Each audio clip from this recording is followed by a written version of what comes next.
Bueno, pues estamos de nuevo en nuestras cápsulas aquí preparando precisamente ya este martes a hablar de lo que nos toca, que serían los pecados capitales. Y nos acompaña precisamente nuestro seminarista Antonio Flores. Y bueno, pues hoy nos toca hablar precisamente de lo que va a ser el pecado de la lujuria. Y bueno, pues vamos a dar los previos de lo que sería el pecado de lujuria. Y entendamos que todos nuestros pecados capitales siempre van a surgir de una necesidad. Y en este caso, la necesidad que nosotros estamos hablando es esa necesidad que existe que Dios ha querido poner en el ser humano para que pueda subsistir el género humano, valga la redundancia. Hay dos necesidades apremiantes que son necesarias que nosotros cubramos, porque si no se cubren, se acabaría la vida y el género humano. La vida, pues, es la necesidad de alimentarnos. Y el género humano es la necesidad de procrearnos. Y entonces, estas dos necesidades que son vitales, Dios ha puesto como parte de su sabiduría el sentido del placer. El placer en estas dos necesidades. Hoy vamos a hablar precisamente de la necesidad que genera el procrear. ¿Por qué? Porque si nosotros no nos procreáramos, pues el género humano, chupi, cheneló, se acabó. Sería uno de los más extintos que ha existido en este mundo. Y precisamente para que no se extinga la humanidad, Dios puso el placer como un medio para alcanzar el fin. ¿Cuál es el fin? Que el género humano permanezca precisamente aquí en la tierra. Y bueno, que en este gesto de procrear, abierto al amor, hecho como Dios manda, utilizando los medios como fines, también se experimente un amor pleno y real. Pleno, real también. Y entonces, ¿qué pasa? Que cuando nosotros pervertimos los medios como fines, cuando dejamos de tener ese enfoque objetivo de cuáles son las razones y cuáles son las situaciones, y dejamos que nuestra vida sea gobernada precisamente por estas emociones o pasiones, entonces caemos en los excesos. Uno de los excesos o de maneras distintas de llevar este orden lógico es precisamente la lujuria. Y de eso es de los que nos viene a hablar hoy precisamente nuestro querido seminarista Antonio. Es decir, cómo le hace él, hablando de los que estamos consagrados a Dios, para afrontar, se niega, no lo ve, se mantiene así como esos coche caballito que no quiere ver nada para que sus necesidades no afloren, o qué es lo que haces para tocar ese tema de la lujuria. Muy bien, pues gracias por este espacio. En primer lugar, reconocer ante todo pues mi situación y mi condición de ser humano. Creo que en primer lugar está esa parte de saberme pues un ser vivo, un ser con necesidades, con capacidades, idéntico, bueno, no idéntico, sino igual a los demás. ¿Sí? Somos seres humanos, creo que esa parte es algo que hay que puntualizar en primer momento.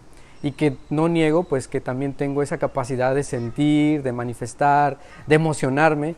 Sin embargo, aquí hay algo importante, hacia dónde yo voy a canalizar esa fuerza, esa energía, esa sensación. Porque si bien Dios me lo da como un don, es un don. Qué bueno que sentimos, qué bueno que expresamos, qué bueno que manifestamos, qué bueno que en esos momentos tan especiales podemos sentir atracción. Entonces, y no solo hacia las personas, sino hacia algo bello, hacia un momento, hacia alguna situación. Es importante, entonces, en primer lugar, decir que yo reconozco mi humanidad, mi naturaleza, y la veo como un don. Un don que ha de desarrollarse, como bien decía el Padre, en este caso, en el tema de la procreación. Y aquí quizá es un poco controversial porque dicen, bueno, ¿y ustedes cómo le hacen? Porque no tienen una pareja, no van a poderse procrear, no van a tener una familia. Creo que tiene mucho que ver con el tema de la vivencia del amor. Hay distintas formas de vivir el amor, porque al final de cuentas el amor es dar, darse. Y en este caso, canalizar o vivir más bien este amor que Dios nos da de una forma distinta. ¿Qué hacer, por ejemplo, cuando viene esa tentación o cuando yo he sentido ese momento de, ay, mira, pues pues mira, ahí hay algo que atrae a mi vista, que como que me gusta, como que me impresiona, como que me apasiona. Creo que es importante, en primer lugar, tomar calma. Sí, o sea, yo no puedo estresarme como en algún momento lo hice. Ay, es que no quiero ver, me tapo los ojos, ahora sí como que me tapo un ojo, me tapo el otro y nada que ver. No, porque en el fondo está abriendo una represión, un reprimir esa sensación, sino más bien tomarla con calma, captar, qué sé yo, esa imagen, esa sensación, pero ofrecerla a Dios y más bien canalizarla a vivirla de otra forma. Yo no puedo, y ser consciente también, que yo no puedo tener eso porque yo lo he elegido. Es algo importante también esto, cuando nos enfrentamos a estos temas y estas cuestiones. Por ejemplo, alguna vez ahí algún taxista me decía, ¿no? ¿Y qué onda? ¿Usted cómo le hace? Y yo, ¿cómo le hace de qué?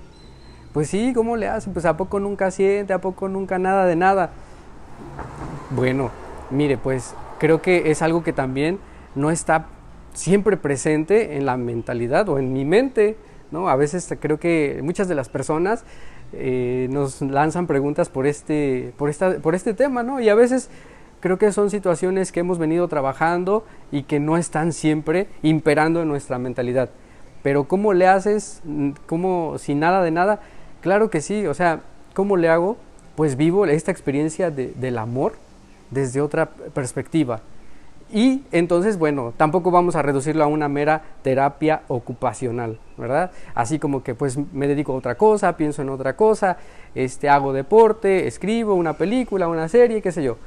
Creo que también aquí es la oración. El tema de decir, es que esto también es don de Dios.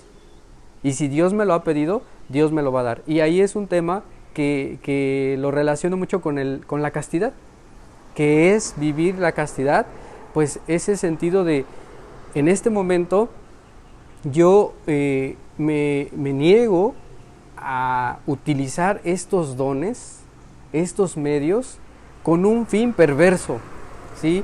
Tanto para conmigo mismo, tanto para con los demás. En otras palabras, es como me niego a objetivizar a una persona y en ese momento pudiera pensar como un instrumento para obtener placer. Placer sexual, placer en un sentido de la vista, placer de un tacto. Me niego a utilizar a una persona como como una mera fuente de obtener placer. Ese es vivir la castidad. En otras palabras, por lo que vamos compartiendo, es entender que la lujuria es, como decimos, todos los pecados capitales son orígenes de otros pecados. Y en la lujuria también se puede caer en el egoísmo, es decir, buscar mi propio placer sin importarme el placer o el gusto que pueda tener cualquier otra persona. Y entonces, esta es la causa por la cual también la lujuria es un pecado, porque entonces dejas de vivir, lo que bien dicen, la generosidad, el amor real, un amor concreto. Y entonces pones medios como fines. Busco a los demás nada más por el medio del placer que me dan y no por la finalidad de persona que es.